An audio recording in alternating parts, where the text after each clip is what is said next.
Hi, today I'm going to show you that you can light a light bulb in the microwave. Take a glass of water and a regular 60-watt bulb. Place the metal part of the light bulb into the water.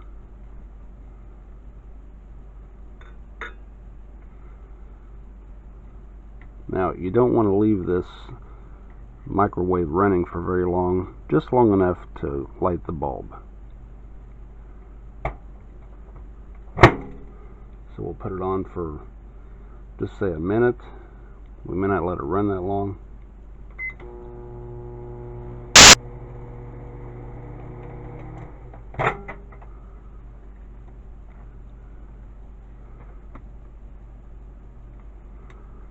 Thanks for watching. Don't forget to subscribe, and I'll see you next time.